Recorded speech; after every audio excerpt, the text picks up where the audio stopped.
Inilah potret dermaga yang tak lagi memadai bagi para nelayan di Tasikmalaya, Jawa Barat.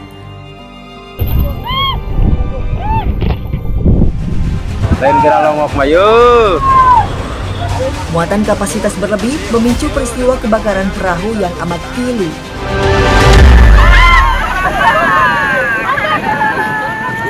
Tak hanya nelayan, kisah bertahan hidup para ibu lansia menjadi cerita perjuangan warga pesisir di selatan Pulau Jawa. Yang penting mah bisa makan dan hidup. Selamat datang di Indonesiaku.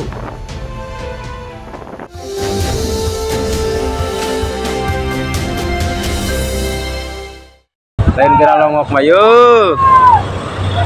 Pak Gubernur, Pak Bupati longok yuk dermaga Pemayang tinggal ditarik kucutan.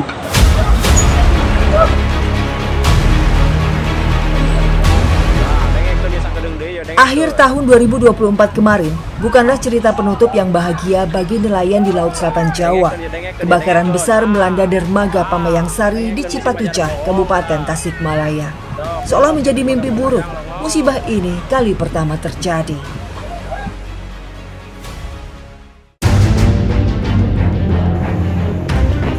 Seperti inilah kondisi dermaga Pamayang Sari usai peristiwa kebakaran. Posisi perahu yang berhimpitan jelas memperlihatkan dermaga ini sudah melebihi kapasitasnya. Hal itu pula yang menjadi salah satu faktor rawan terjadinya kebakaran. Mayoritas warga di Pamayang Sari, Tasikmalaya menggantungkan hidup mereka dari laut. Hingga kini, sebagian besar kisah perjuangan warga pesisir masih memupuk angan. Sukarli, pria parubaya yang sudah puluhan tahun menjalani keseharian sebagai nelayan, mengalami pasang surut kehidupan saat melaut. Salah satu kendalanya yakni harga BBM yang dilematis.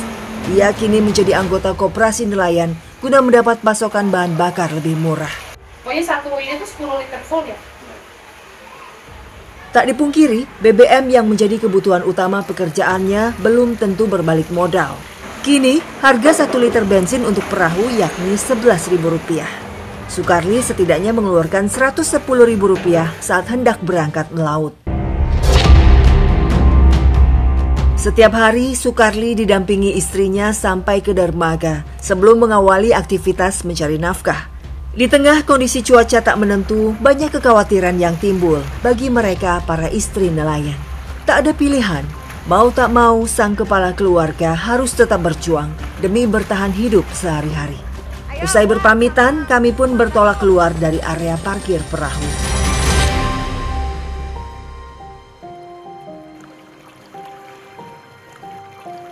Sekarang perahunya sudah diisi BBM, kurang lebih 10 liter ya Kak?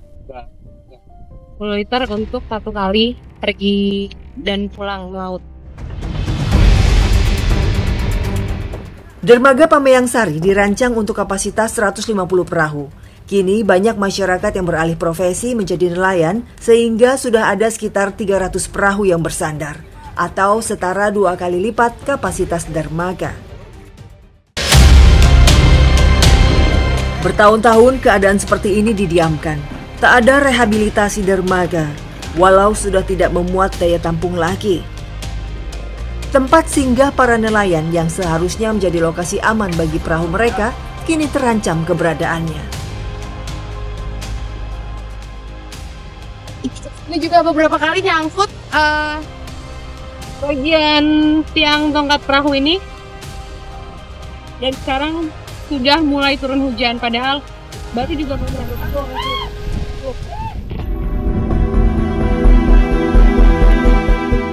Di awal tahun seperti sekarang bukan menjadi waktu yang baik untuk melaut. Hal ini mau tak mau dihadapi para nelayan berkutat dengan ombak besar di Laut Selatan Pulau Jawa. Mereka terpaksa beradaptasi dengan kondisi alam demi bisa membawa pulang hasil tangkapan.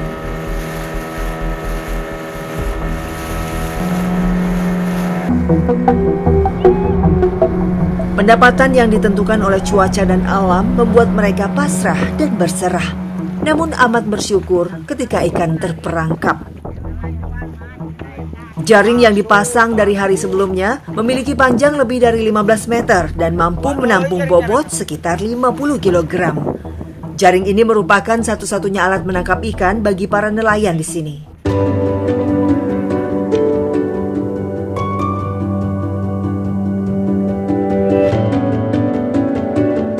Sukarli hampir menjadi korban dari peristiwa kebakaran akhir tahun silam. Walaupun masih dapat menyelamatkan perahunya, ia sangat berharap tak ada lagi kejadian serupa yang menimpa para nelayan Cipatucah. Gimana tuh Bapak menyelamatkan perahu Bapak? Ya dimatiin yang kebakar aja itu. Soalnya kan kendalanya itu nggak bisa kemana-mana itu kalau pelabuhan. Kenapa Pak? Penuh, pelabuhannya penuh.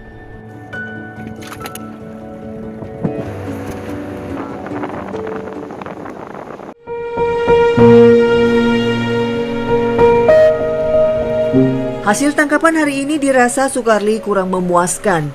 Ikan besar hanya datang saat musim angin tertentu di laut. Dengan kondisi apa adanya, Sukarli tetap berupaya menjual hasil yang ia dapatkan dari melaut. Ikan yang dibawa untuk dijual hanya diberi harga Rp10.000 per kilogramnya. Ini mah termasuk sedikit gitu ya?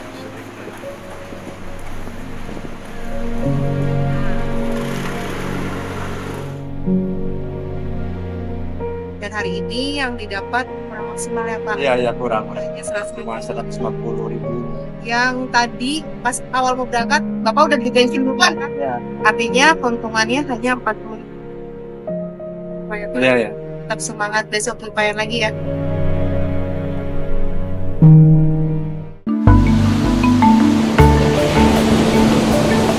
Kehidupan lain yang bergerak di pesisir Cipatujah mengandalkan tepian pantai sebagai lokasi mencari sumber penghasilan. Ganggang atau sejenis lumut yang tumbuh di karang laut menjadi sasaran utama pencarian saya bersama ibu-ibu.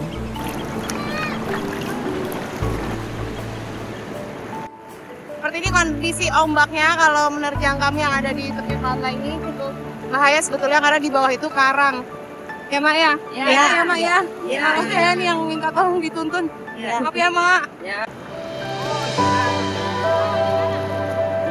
Bagi warga pesisir, tumbuhan seperti ganggang dapat dimanfaatkan menjadi salah satu bahan pangan. Maka tak heran pekerjaan mencari ganggang seperti para ibu di sini masih dilakoni.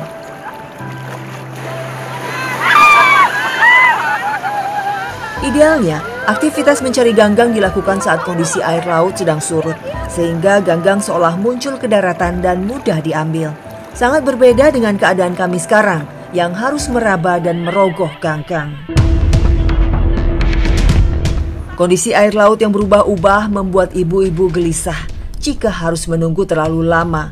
Mereka pun seolah tak memikirkan keselamatan demi mengupayakan mata pencahariannya. Ini semacam lumut yang ada di karang gitu. Kalau yang warna hijau ini sebetulnya harganya jauh. Jadi kayak gitu kondisinya penuh was-was ya karena cukup bahaya sebetulnya. Mau gimana lagi, dari sinilah, dari tepian pantai inilah yang menjadi sumber penghasilan mama di sini.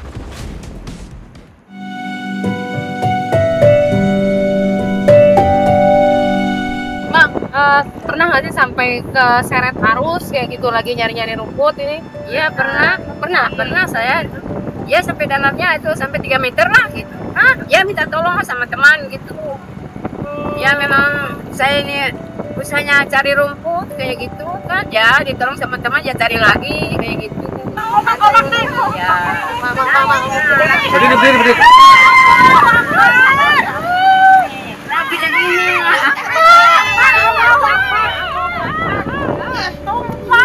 Tumpah jadinya. Nah, barusan diobrolin sama Mak, kita ngobrol. Barusan juga ombaknya datang gitu dan ombak besar kan ya pasar. Jadi sekarang kira-kira udah aman Mak, kita agak duduk lagi ya. Ironi, kondisi berbahaya tidak diperhitungkan oleh Mak Karti, semata-mata demi bisa makan sehari-hari. Iya, di usia senjanya ia masih melakoni pekerjaan yang bahkan dapat membahayakan tubuh rentanya. Mak Karti dihadapkan oleh keadaan harus menghidupi cucu-cucunya. Mak Karti hanyalah satu dari sekian banyak wanita paruh baya di sini yang terpaksa menopang perekonomian keluarga. Setelah mengumpulkan beberapa keranjang ganggang di tengah ombak yang mengancam, ibu-ibu bergegas ke tepian pantai untuk aktivitas menjemur.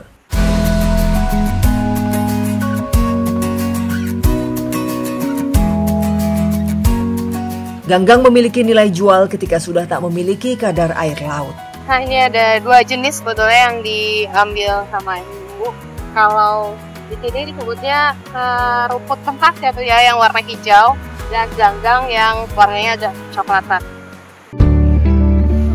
Tumbuhan ganggang yang sudah kering segera dikemas untuk dibawa ke pos ronda kampung.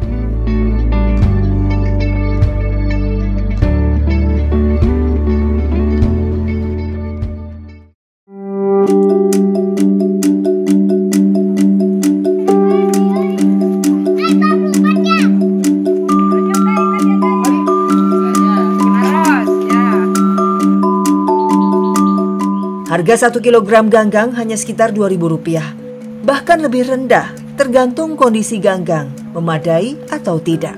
Sungguh memilukan.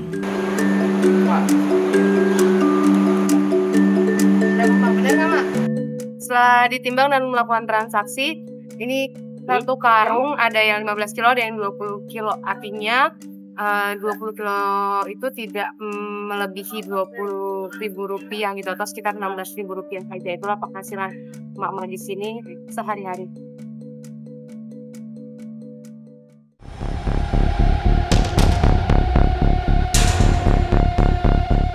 Sukarti, nenek berusia lebih dari 70 tahun ini masih serabutan mengerjakan hal lain selain mencari ganggang. Di kampungnya, sebuah ban karet besar dijadikan sebagai kendaraan melaut untuk sebagian nelayan.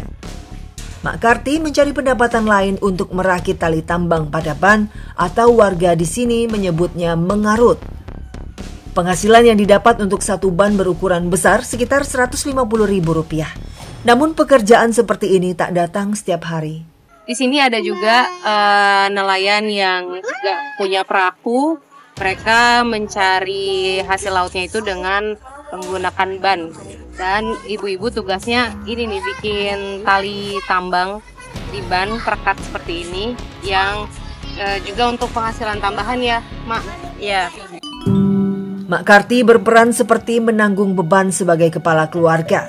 Padahal di hari tuanya seharusnya dirinya lah yang dirawat oleh anak-anaknya. Apa daya, anak-anak Mak Karti semuanya pergi merantau dan menitipkan cucu pada Mak Karti. Mak kerja juga buat cucu? Iya, ini buat besarin cucu. Ibunya kan ke Jakarta, gitu. Ini kan dari kecil sama emak. Ini belum masuk TK lagi ini. Jadi Mak sampai sekarang masih gigih kerja demi membesarkan cucu? Iya. Gimana Dek? Demi cucu. Mak, keinginannya apa sih sebenarnya di masa tua seperti sekarang ini, nggak lebih diperhatikan lagi? Ya, mak tuh pengen diperhatikan sama Bapak Presiden itulah. Warga pesisir seperti Mak Karti amat menanti realisasi janji pemerintah sekarang yang menyebut akan memihak terhadap kaum wong cilik. Kenyataannya, masih banyak rakyat kecil yang merintih kesulitan dan membutuhkan uluran tangan pemerintah.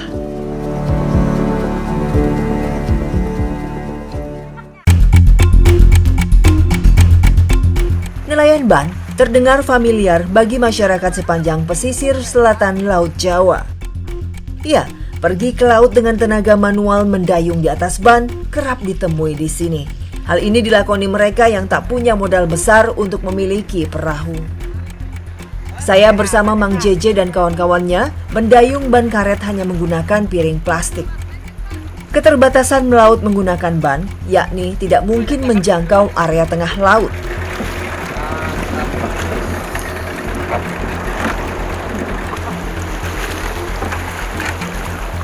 Nah, disinilah spot kami menarik jaring yang sudah dipasang dari malam ya, Mang Jeje. Jaringnya itu ada kurang lebih 100 meter.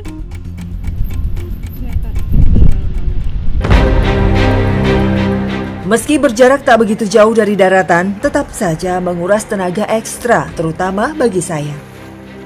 Di lokasi inilah nelayan ban menaruh jaring dengan target mendapat lobster.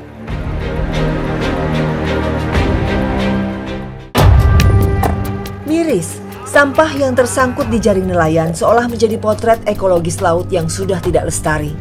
JJ yang sudah lama menjajaki spot ini untuk mencari lobster, kini hanya bisa pasrah. Perjuangan dan upayanya yang luar biasa terasa sia-sia.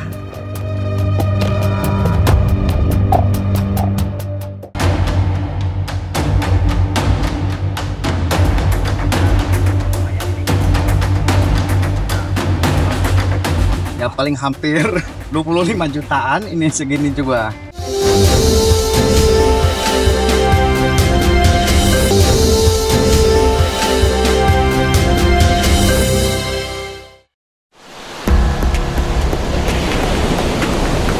Terombang-ambing ombak di atas ban menjadi keseharian para nelayan yang tidak memiliki perahu.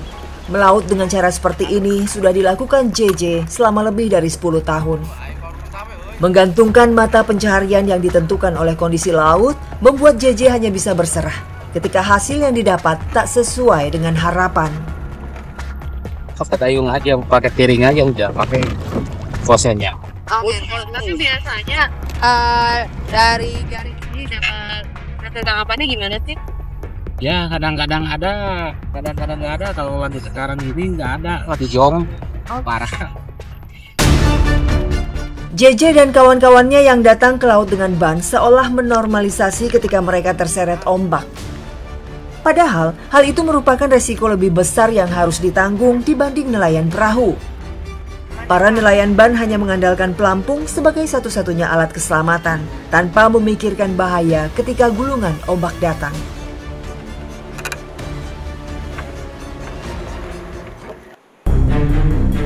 Di tembok bebatuan tepi pantai, Bu Eti dan anak-anaknya menanti Mang JJ kembali dari laut. Selain berharap mendapat hasil tangkapan yang maksimal, Bu Eti tentu lebih mengharapkan keselamatan suaminya. Rupanya setelah lebih dari 2 spot jaring yang ditarik, sejumlah lobster masuk ke perangkap. Jerih payah para nelayan ban akhirnya membuahkan hasil, walau tidak seberapa.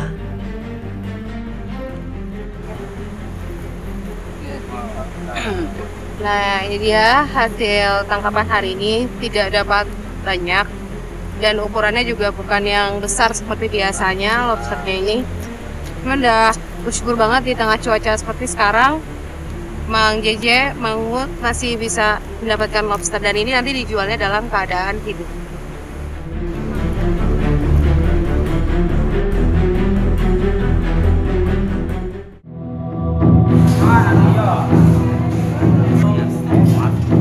Tempat pelelangan ikan atau TPI Pamayang Sari menjadi perputaran roda ekonomi bagi para nelayan.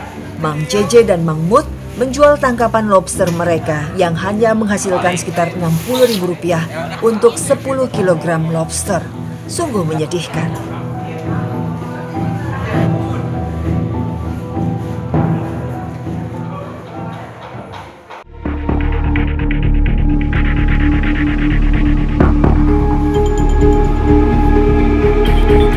Kendala berkurangnya tangkapan lobster para nelayan, salah satunya karena faktor munculnya sampah dari tepian laut.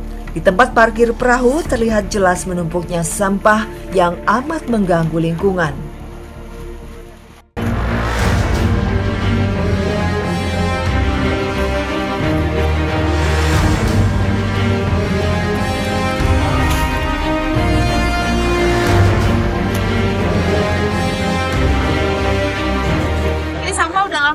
Gini nih. Udah tiap hari bersihin, tapi masih banyak. Jadi sampahnya datang dari laut, ya.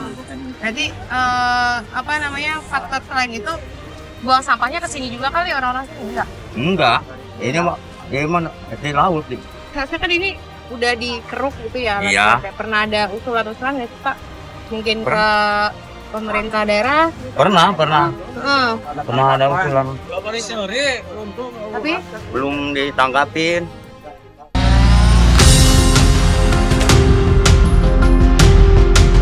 Kondisi seperti ini didiamkan begitu saja dan belum ada tindakan yang serius. Namun seharusnya menjaga lingkungan menjadi tanggung jawab bersama.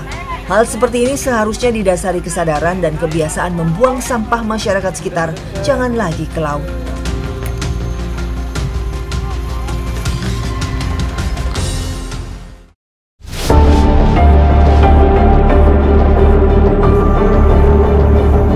Jaring nelayan yang baru tiba dari melaut ini dikelilingi oleh sebagian masyarakat yang meminta ikan tangkapan nelayan.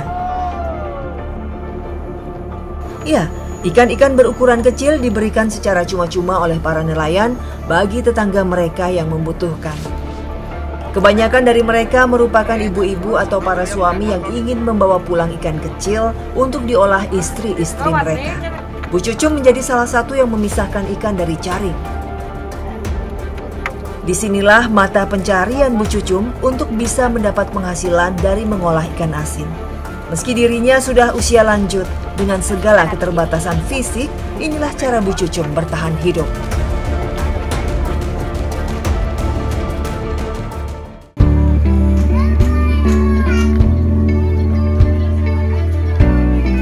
Tiba di rumah, Bu Cucum dan para tetangganya mengolah ikan segar menjadi ikan asin. Dengan bermodal garam, keseharian ini dilakoni ibu-ibu dengan telaten. Nah, ini sekarang sudah dipadetin dan dikasih garam, tinggal dijemur aja. Jadi proses membuat ikan asin seperti ini menjadi tambahan buat Ua ya sama Pak Cucum atau ibu-ibu di sini. Karena biasanya kalau nelayan dapat tangkapan ikan yang kecil-kecil itu diberikan gitu aja ke masyarakat di sini. Lalu silakan ibu-ibu atau yang membutuhkan ya mengkreasikannya dijadikan ikan asin karena lumayan kalau dijual.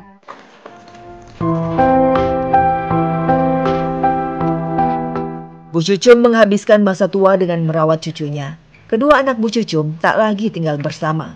Setiap hari ia mengolah ikan asin dan menjualnya dengan berjualan keliling kampung.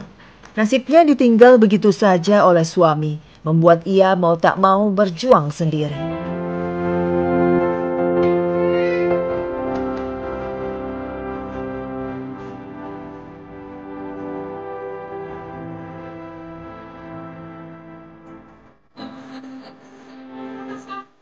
Kondisi maaf ya Mak, tangan Mak kayak gini nggak ngerasa punya kendala, malah Mak tetap semangat kerja buat anak, buat cucu ya Mak ya. Yang penting mah bisa makan.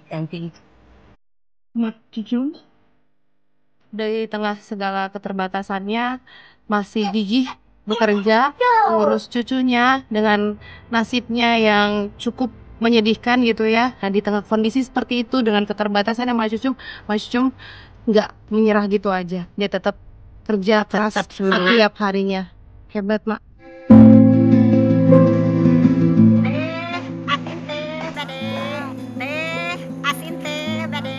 Di tengah segala kesulitannya, sosok Cucum tumbuh sebagai seorang yang tegar dan pantang menyerah. Keterbatasan fisik terkadang membuatnya minder, namun ia sadar harus tetap kuat menjalani segala ujian hidup.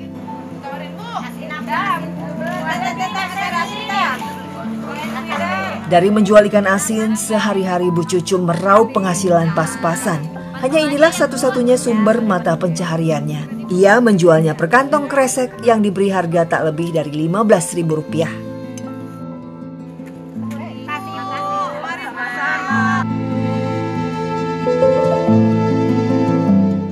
Lain kira longok mayu.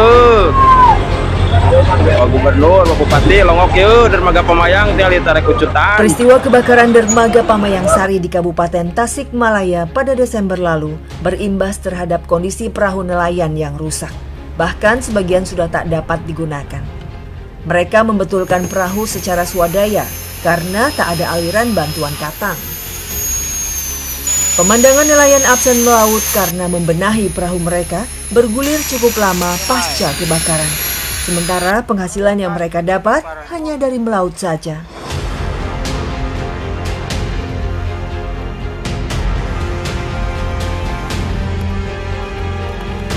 Ini salah satu perahu yang perlu ditambal karena bagian belakang sama bawahnya tuh terlihat jelas bolong. Yang total rusak parah ada 8 kurang lebih ya Mang Yadi ya. Ada 8 yang betul-betul nggak bisa diperbaiki lagi dan puluhan lainnya termasuk salah satunya perahu yang ini diupayakan untuk diperbaiki. Mau ditambal ya Mang ya? Iya.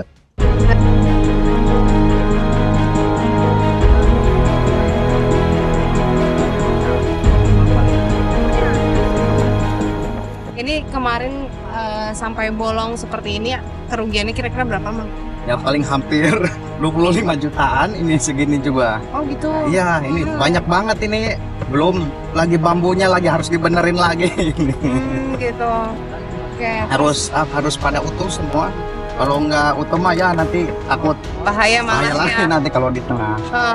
Kalau dengan kejadian kemarin gitu emang nggak jadi was-was gitu kalau parkir di sini atau gimana? Ya mana lagi was-was sih, ada was-was. Tapi kagak, sudah terlanjur lah, udah pasrah aja.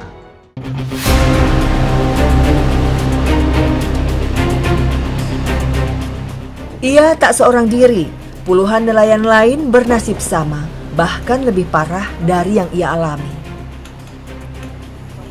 Ini kan patah ini Mbak, ini harusnya di sini ini. Harusnya sampai bagian Iya, sini nih ya. yang sebelah itu hilang, nggak ketemu puing-puingnya aja itu hilang itu. Hanyut ke bawah air. Ini salah satu perahu yang parah banget punyanya Mang Yadi, sama sekali nggak bisa diperbaiki lagi karena sudah patah bagian belakangnya. Padahal untuk satu unit perahu ini butuh sekitar 28 juta rupiah. Nah, di tengah cuaca yang seperti sekarang, penghasilan nelayan semakin tidak menentu, ini jadi bingung ya, Mang Yadi. Sekarang juga nggak pergi melaut, mau gimana lagi ya, Mang ya? Apa sih, Mang, yang paling ingin disampaikan gitu? Ya, Pemerintah, dibantu. terutama buat dermaga lah yang karena di sini kan yang nggak memadai dermaganya, Mbak. Perahu banyak, dermaga kecil kan nggak muat. Jadi ini posisi saya perahunya paling depan. Makanya Iya. salah satu yang paling parah ya, Mang ya.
Perjuangan masyarakat pesisir di Cipatujah, Kabupaten Tasikmalaya menuai banyak kisah pilu. Mereka hanya kaum nelayan dan masyarakat kecil yang ingin menggapai kehidupan layak. Di sisi lain, Ketua Himpunan Nelayan di Tasikmalaya berharap pemerintah mampu melihat potensi wilayah mereka yang selama ini tak pernah tersentuh dan diperhatikan. Karena ombak gede, teman-teman nelayan itu kan pada tunggu gitu piket gitu. Ketika piket genset dinyalain, gensetnya ya koslet nggak keburu karena ada tank bensin langsung meluap ya bakaran. Pak, di tengah cuaca yang seperti sekarang udah masuk ke fase ekstrim gitu ya Pak. Itu sebetulnya apa yang paling dibutuhkan oleh nelayan di sini, Pak? Untuk saat ini kita fokus pengen ke dermaga dibesarin, diperlebar, terus dalamnya didalemin. Nah sekarang kan gubernurnya udah baru. Mudah-mudahan ya harapan baru lah untuk nelayan Kabupaten Tasik. Presidennya juga sekarang baru. Nah ini selama ada presiden di Indonesia mungkin belum pernah ini yang namanya Kabupaten Tasikmalaya keinjak itu didatangin lah.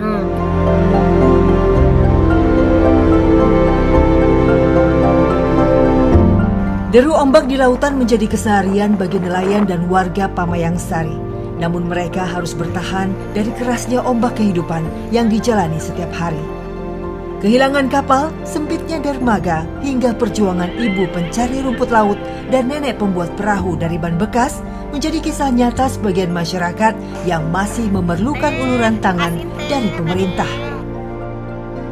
Hanya tekad serta semangat pantang menyerah sebagai pegangan menatap hari esok penuh harapan.